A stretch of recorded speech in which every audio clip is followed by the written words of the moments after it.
Are there no boundaries in the Philippines? I've been in Davao City for approximately 10 months and have settled and adjusted here quite well. There are, of course, things I dislike, but many things I really love about this place. One of my biggest issues is the lack of respect for boundaries locals seem to have when talking to you or about you, and this is not isolated to expats. My most recent example: a maintenance worker at my condo told another resident to be careful of me. When she asked why, his response is, he always sees me with different girls. I would not say I would get nominated for the Player Award this year with the fact I've only brought three different women to my place. Why is it that he would feel he knows the reason they came, my relationship with them, or feel it's okay to spread these details with someone else? This maintenance guy spreads rumors is possibly because he likes my friend, or he doesn't like foreigners dating local women. Regardless of his reason, he would not be allowed to, and who knows how many women he has told this to also. This resident is a friend of mine who has lived here for 2 years, and she told me that she has experienced similar things. One one day, when picking up a parcel, she was asked by security if she is on her period whilst at the front desk with two people around. Two, also picking up some beer from Grab at the lobby, security asking why she's always drinking beer. Three, she had a male coworker from a different city stay the night, and a security guard asked if that was her boyfriend and what they did last night. I have had random people that don't know, besides passing by the lobby, elevators, and taxi, tricycle drivers, that also feel it's okay to ask very personal questions. Example: how much I pay for my place, how much I make, where I am going, is that your girlfriend, is that your wife, how much is your pension? I think he thought I was ex-military. For all of these incidences are inappropriate and lack respecting boundaries, privacy, and professionalism. These are workers that have a role to perform at the job. They are not friends and do not have the right to ask personal questions or spread rumors to others.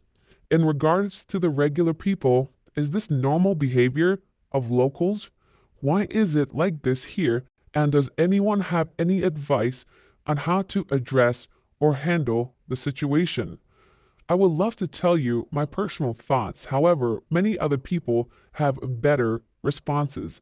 Pablo says, gossip is not only life, it is a way to survive.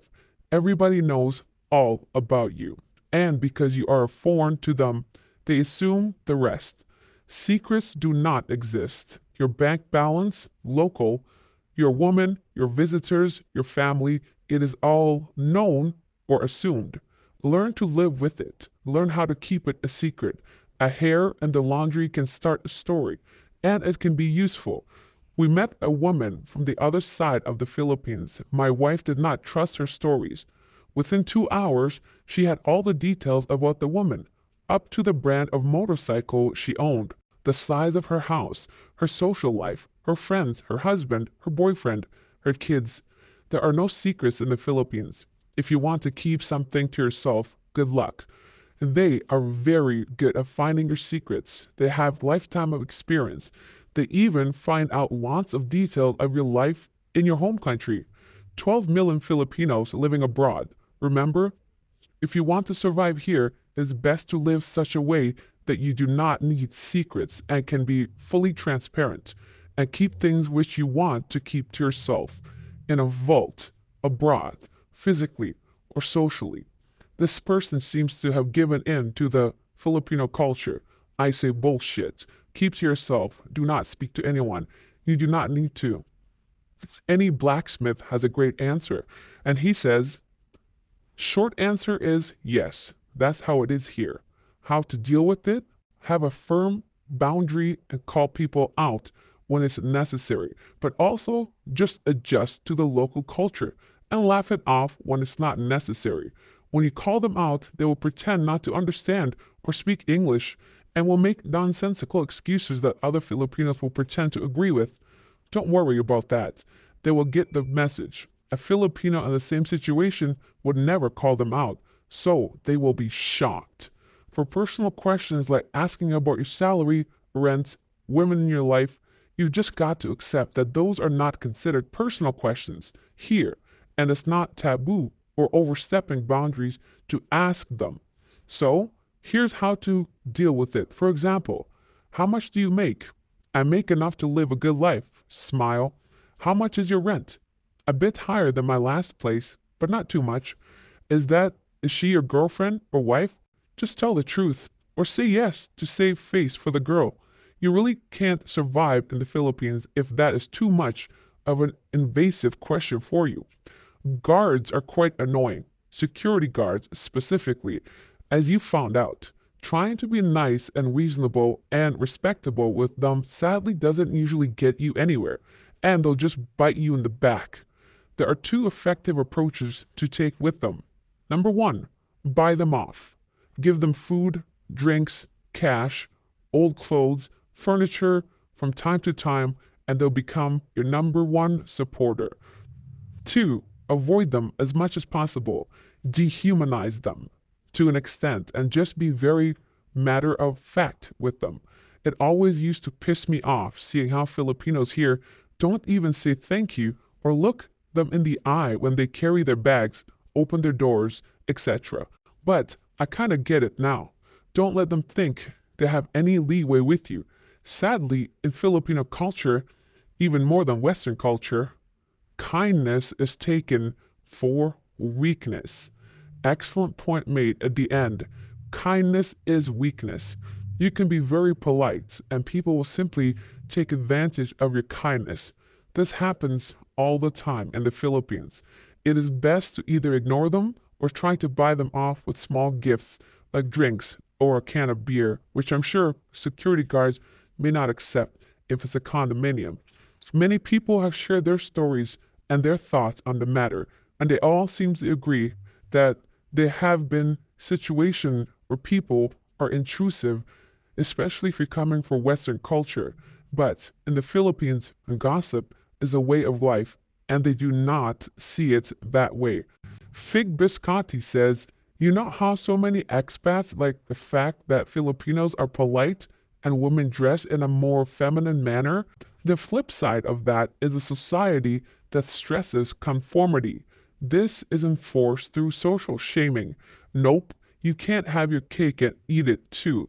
If you want a culture that lets you do you, your neighbor may be very well have facial tattoos, piercings, and insist on special pronouns. This person went a very long way to say this is Filipino culture, and essentially you have to either accept it or do not give in to it if you want to live here. What has been your experience when it comes to gossip? I have a feeling that many of you have experiences and stories regarding this matter. It happens everywhere in the Philippines, from small towns to major cities, condominiums and houses. Of course, I believe it's a bit more prevalent in the province areas, as women specifically tend to not have much else to do, especially women staying home without a job or anything going on in their life. So, if you don't want to share your story, if you do not want to share your life with anyone, keep it a secret. Keep it to yourself, because knowledge is power, and you don't want to give power to someone that does not deserve it. It is now time to take a look at the best and worst comments regarding our previous video of the man who had an extreme culture shock in the Philippines. We have a two-way tie for the best comment. One is from Hang Lee, who says, after traveling there many times, I became numb of the many crap that goes on in Metro Manila. A lot of foreigners will go numb and dumb too in the Philippines. This is true. In order to survive and actually have somewhat of a pleasant stay in the Philippines, you must ignore it completely. You must become numb to all the BS around here. Next, Phoenix says, been living in the BGC area for 6 months now. Life here is a serious downgrade for many reasons. People here don't even try to make things better and just accept the BS. Just finished a trip to Bangkok earlier this month. Wow! Much cleaner, nothing is broken, items are in stock and better quality. So many tasty foods that aren't fried. Stuff works as intended. Happiest I've been in months. Screw learning Tagalog. Learn Thai. Definitely, if you're going to learn a language, it must be Thai. If you are traveling, not for women, it must be Thailand. Everything in Thailand is better. We all know it if you've traveled to both of these countries. The worst comment is from Roseanne. This is the worst man I ever heard talking about the Philippines. I think this man do not have money because if you have money, you can get the best apartment. If you do not like to live like the local in the province of the Philippines, if you have money, you have something to spend to buy the best food in the Philippines. Maybe you also married a no read, no write wife in Mindanao, and now you are complaining. You are the one to be blamed, not the Philippines. Foreigners who love to complain about the Philippines do not have money. That's why you cannot afford the best lifestyle of the rich in the Philippines. I do not want to make fun of this woman. Clearly, based on her photo and her YouTube channel, she has a pretty bad life. I don't want to pile on. And the irony in her message is hilarious. I will leave it at that. Thanks for watching. God bless.